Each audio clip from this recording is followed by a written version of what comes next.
guys, it's Kasim. How you doing? I hope you're okay. I hope your family's okay. I hope everything in your life is going well. And welcome back to my channel.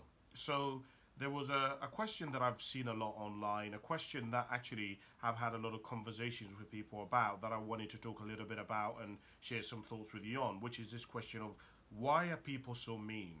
And I made down some notes and I was reflecting on it and I was thinking about the question.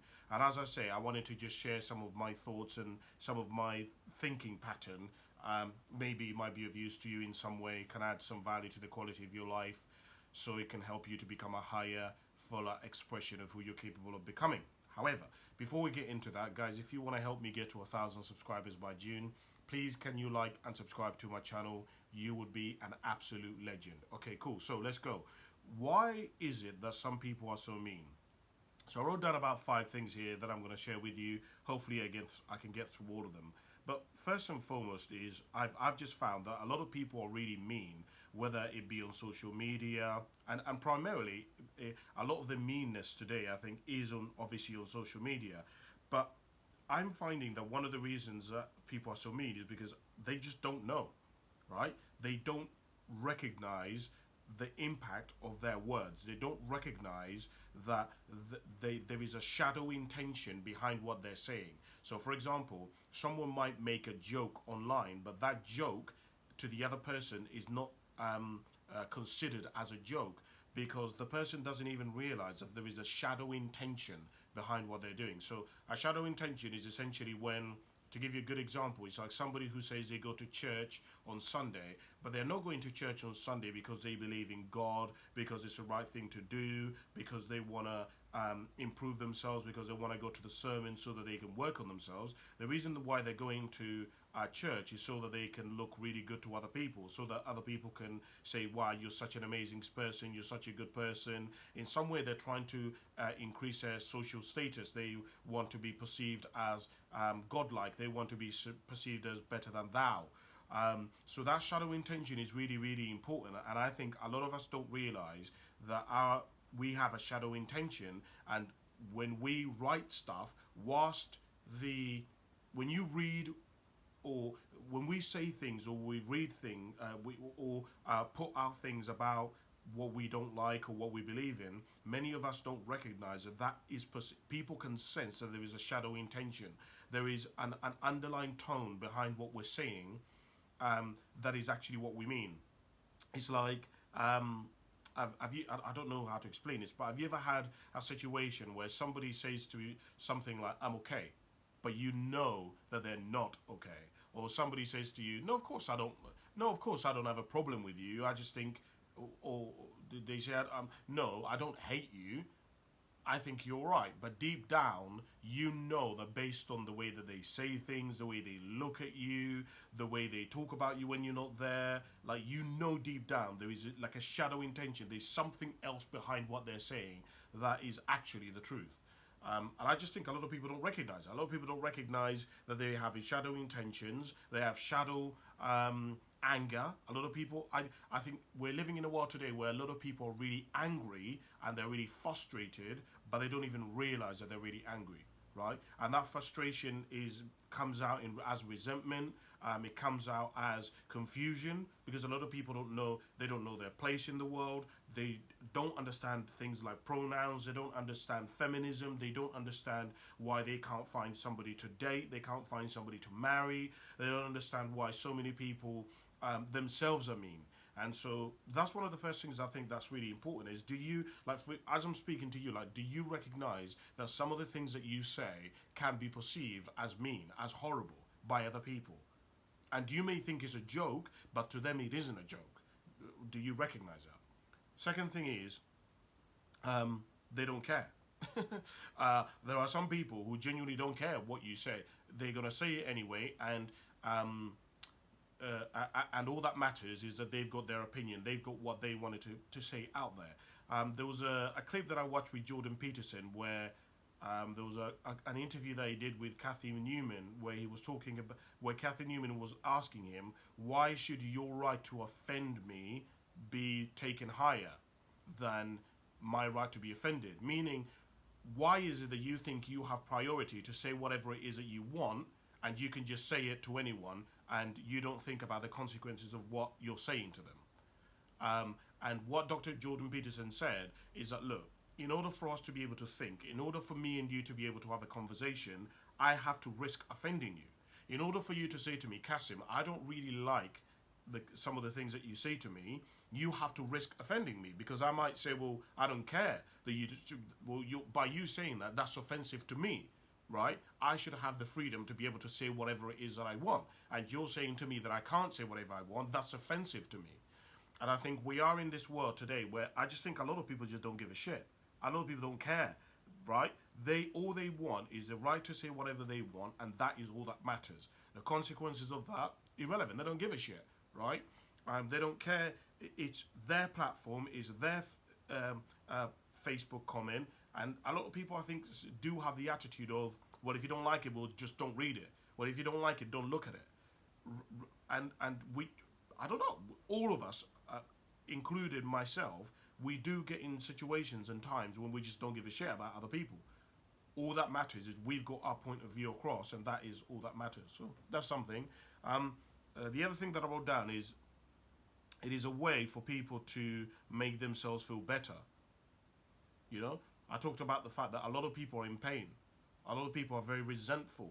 A lot of people are in doubt today. A lot of people are feeling really anxious about COVID, about their money, about income, about not being able to buy a house, about not being able to find a spouse. And so it's much easier to put other people down. You know, I was saying to a friend of mine, I said, look, there's two ways to have the tallest building in town. The two ways to have the tallest building in town is either you build your building, right, the tallest building in town, you go and find planners, you go and find materials, you contractors, project managers, and you build the biggest building in town, right? And you may have to work for months. But the other way, which is a much easier way to have the tallest building in town, is to tear every other building down. If you tear all other buildings down, yours is supreme. Now, obviously, that's a metaphor in me saying, look, if you put everybody else within the circle that you come into contact with down, you are in some way superior, right? You are in some way better. I was reading an article which was talking about, now what was it talking about? It was talking about, oh man, I can't remember the exact phrase that it used, but basically what it was talking about is about people today who use their moral high ground as a way to get status today. So the article was basically saying previously throughout history, the way in which we got status was either through our clothes, our car, our job, our housing situation, right? That's typically how we got social status. However, today, a lot of people, how they're getting social status is through ideas, certainly unique ideas, and by morality, right? So in other words, today, if you're somebody who really strongly believes in things like climate change, that is your way of separating yourself amongst everybody else. And the more that you believe in it, and the more that you believe in feminism, and the more that you believe in things like climate change, etc., that kind of stuff, the more you are seen to be better, right? And all of us want to obviously ascend, and we want to be as the highest capacity of what it means to be a human being as possible. And the reality is, one of the ways in which people do that is by putting other people down. So I think that's important. I also wrote down here that a lot of us have not experienced real life pain. And I wrote that down because one of the things that I'm starting to see more and more and more is that a lot of us, because we're exposing our experiences are virtual. Most of the conversations that we have today are online, or either through FIFA, through chat rooms, through YouTube. A lot of the interactions that we have today in terms of courting our preferred sex or spouse, all of those are done through the internet, right? If you look at how many of us are on Tinder, on Hinge, on all of these different platforms that link people in trying to find a partner, we spend more time doing that than we do actually talking to people in real life. right? In actually courting them, in asking people out, will you go on a date with me, right? We don't do that in real life. And so obviously that leads us to a situation where a lot of us haven't experienced pain anywhere to the same degree. We haven't experienced hardship. Like, and the funny thing is, a lot of the people will say, well, Cassie, I have experienced hardship, but a lot of people haven't, right? Like, I was speaking to somebody and they were saying to me, Kasim, I'm working so hard, and I'm not getting anywhere. And I said, so how many hours are you working? And he said, I'm working 36 hours, 36 hours a week. And I said, 36 hours, is that it? Are you taking the piss? 36 hours is not a lot of hours, right? You look at me, I have a full-time job, I have a part-time job, I do these videos, I'm studying online to do my counseling. At the same time, I'm writing a book. Like, I am, like, this is, like, when you look at me and you look at how somebody's working 36 hours, it doesn't even compare. And I've recognized that a lot of people, they don't realize that what they define to be hardship or what they define to be pain isn't really pain. And as a result of that, when they can't empathize, they can't understand other people. It's kind of like, man, it's just an honor. A lot of people don't understand that for me to write up this video, right, and to put this video up takes time. I have to think about the ideas, I have to plan it, I have to put all these, what do you call them? What do you call them? These lights up. I have to do the recording here. I then have to upload it. Like, it takes time to do all of this stuff, right? And so until you've actually gone through this process of actually doing this yourself, you won't really understand, and it kind of will infuriate you, and you won't really understand why people are complaining so much about things that are difficult, or things that you say being hurtful for them. So that's something I thought about. And obviously that kind of leads me to the next thing, which is empathy. Empathy is not innate. Well, I say that. Clearly there are some people who are just naturally more empathetic than others, but empathy is something which has to be practiced. It's a skill, right? To actually relate with somebody and understand what they're going through and what they're feeling and what their life has been, I think is very difficult. And the other thing that I think is really difficult related to this is that many of us, we don't get the context of people's lives. We don't see what has led people to certain situations in their life. We may see them on Instagram, we may see them on Facebook, we may see them on TikTok, Snapchat, and their life looks amazing. But what many of us don't realize is that is a result, right? People are rewarded in public for what they've practiced for years in private. And the issue is, many of us, we don't have sympathy for people who are successful, because many of us attribute success in saying that if you're successful, you shouldn't really have problems, because money and success should solve problems. But many of us fail to understand that success does not protect you from life. Just because you're married, it doesn't mean that your partner isn't going to cheat on you, right? Just because you have never been arrested, it doesn't mean that you won't one day make a choice or an error in judgment or something that might end you up in prison. Like, you're not protected from life just because you're brought up a certain way or because you've been a certain way. Things change like that. People change, circumstances can change. How many people predicted that there's so many people who thought they were doing amazing in their job, COVID hit and they lost their job. And they'd got all the way up to management level. And it's kind of like, who the hell could have predicted that? And that life happens just that quick. And I think a lot of people don't actually recognize that.